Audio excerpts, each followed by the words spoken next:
வணக்கம் நண்பர்களே, welcome back to my channel Abi's food diary. இன்னைக்கு என்ன ரெசிபி பார்க்க போறோம் அப்படின்னா கற்பூரவள்ளி ரசம்.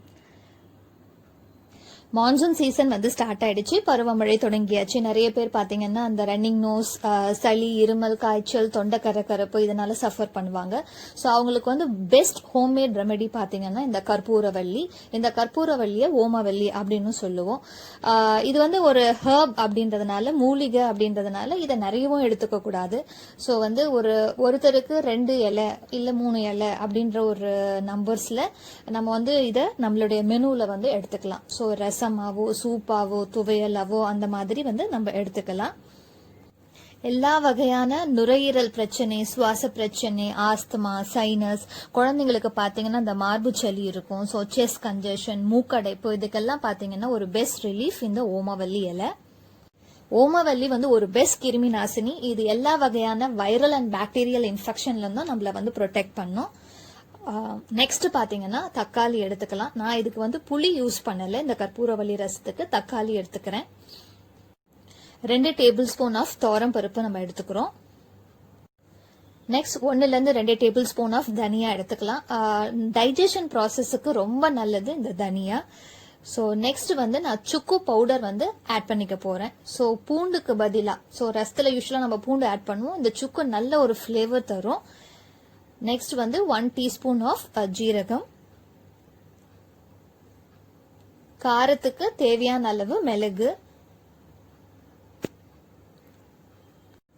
தாளிப்புக்கு கடுகு, உளுத்தம்பருப்பு, கடலைப்பருப்பு ஆட் பண்ணிக்கலாம். ஒரு கைப்பிடி அளவு கொத்தமல்லி அண்ட் கருவேப்பிலை நம்ம ஆட் பண்ணிக்க போறோம். ஒரு கடாயில 1 டீஸ்பூன் ஆஃப் நெய் வந்து நான் ஆட் பண்ணிக்கிறேன். அதுல நம்ம தனியா ஆட் பண்ணிக்கலாம், துவரம் பருப்பு ஆட் பண்ணிக்கலாம், ஜீரகம், மிளகு இதெல்லாமே ஆட் பண்ணிட்டு நல்லா வறுத்துடலாம். பிறகு நம்ம கற்பூரவள்ளி எவ்வளோ இலை எடுத்துருக்கோமோ அது எல்லாமே வந்து பொடி பொடியாக கிள்ளி போட்டு அதை ஒரு 1 or 2 சாட்டே வந்து நம்ம வதக்கிடலாம். வறுத்து வச்ச எல்லா இன்கிரீடியன்ஸும் நம்ம மிக்சர் ஜாரில் ஆட் பண்ணி பவுடர் பண்ணிக்க போகிறோம். ஸோ துவரம் பருப்பை வேக வைக்காமல் இந்த பவுடரை ரசத்தில் ஆட் பண்ண போகிறோம். கடாயில் 1 டேபிள் ஸ்பூன் ஆஃப் நெய் ஆட் பண்ணிக்கிறேன். நான் தேசி கீ ஆட் பண்ணிக்கிறேன்.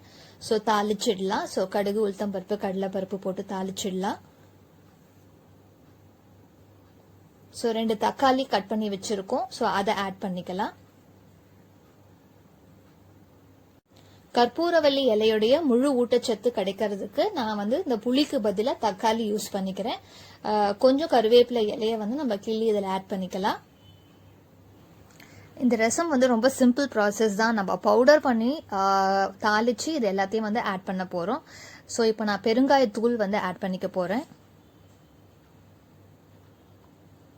நம்ம வறுத்து வச்ச அந்த கற்பூரவள்ளி பவுடர், தனியா, துவரம் பருப்பு வந்து சேர்த்து அரைச்ச அந்த பவுடரை நம்ம இதோட கலந்துக்கலாம்.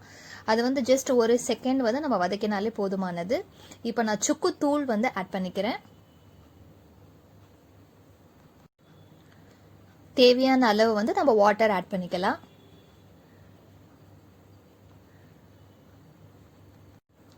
இந்த கற்பூரவள்ளி ரசத்தை வந்து நம்ம ரெகுலரா வீக்லி 2 or 3 நம்ம எடுத்துட்டு வந்தோம் அப்படின்னா வந்து தொண்டை கரகரப்பு, த்ரோட் இன்ஃபெக்ஷன் அண்ட் எல்லா வகையான ஸ்கின் இன்ஃபெக்ஷன் கூட வந்து இது ஹீல் பண்ணும். அதே மாதிரி மவுத் அல்சருக்கு, வாய் புண்ணுக்கு வந்து ரொம்ப பெஸ்ட் மெடிசன் இந்த கற்பூரவள்ளி. ஸோ இந்த மாதிரி வந்து நுரைச்சி வர்றப்போ நம்ம வந்து கொத்தமல்லி தழையை வந்து ஆட் பண்ணிக்கலாம்.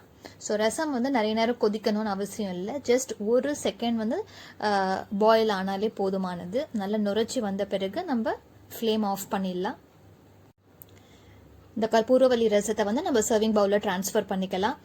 இப்போ இருக்கிற அந்த கரண்ட் கிரைசிஸுக்கும் அதே மாதிரி இந்த சீசனல் சேஞ்சுக்கு பார்த்தீங்கன்னா இந்த கற்பூரவள்ளி ரசம் வந்து எல்லா வகையான வைரல் இன்ஃபெக்ஷனை வந்து எதிர்த்து போராடுறதுக்கு, நம்மளுடைய இம்யூன் சிஸ்டத்தை வந்து பூஸ்ட் பண்ணுறதுக்கு இந்த கற்பூரவள்ளி ரசம் ரொம்ப ஹெல்ப்ஃபுல்லாக இருக்கும்.